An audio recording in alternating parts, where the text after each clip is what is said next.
میں خدا کی قسم اٹھا کے کہہ رہا ہوں تراویح 20 ہے، اور 20 رکعت تراویح خود اللہ کے نبی نے پڑھی ہے۔ جو تمہیں کہتے 8 ہے، خدا کی قسم وہ جھوٹ بولتا ہے۔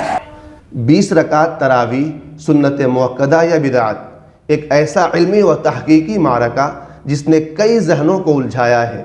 آئیے اس اہم مسئلے پر دلائل کا طوفان، احادیث کا حوالہ اور فقہ حنفی کی روشنی میں ایک مفصل اور مدلل بیان سماعت فرماتے ہیں۔ متکلم اسلام حضرت مولانا محمد الیاس گھمن صاحب حفظہ اللہ تعالی کی زبانی۔ رمضان آ رہا ہے، کسی نے کہنا ہے تراویح 8 ہے، کسی نے کہنا ہے تراویح 20 ہے۔ میں خدا کی قسم اٹھا کے کہہ رہا ہوں تراویح 20 ہے، اور 20 رکعت تراویح خود اللہ کے نبی نے پڑھی ہے۔ حدیث مصنف ابن ابی شیبہ میں موجود ہے، حدیث تاریخ جرجان میں موجود ہے، صحابہ نے 20 پڑھی ہے، حضرت جامع ترمذی میں موجود ہے، صحابہ نے 20 پڑھی ہے، مسند الامام زید میں موجود ہے۔ جو تمہیں کہتے 8 ہے، خدا کی قسم وہ جھوٹ بولتا ہے۔ میرے پیغمبر کی تراویح سنت 20 ہے۔ کتنی تراویح سنت ہے؟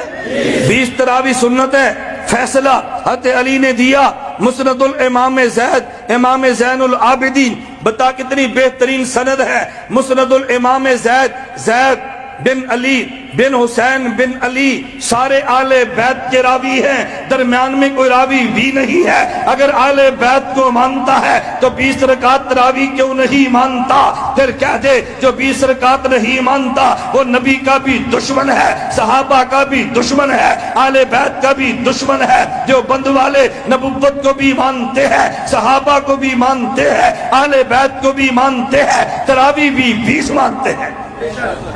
مسند الامام زید، کتاب کا نام یاد رکھ لو، مسند الامام زید کتاب کا نام ہے، حضرت علی کا فیصلہ تراویح۔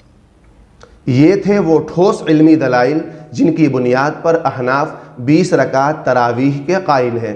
علم دین کی ایسے ہی مستند اور تحقیقی ویڈیوز دیکھنے کے لیے ہمارے چینل کے ساتھ بنے رہے۔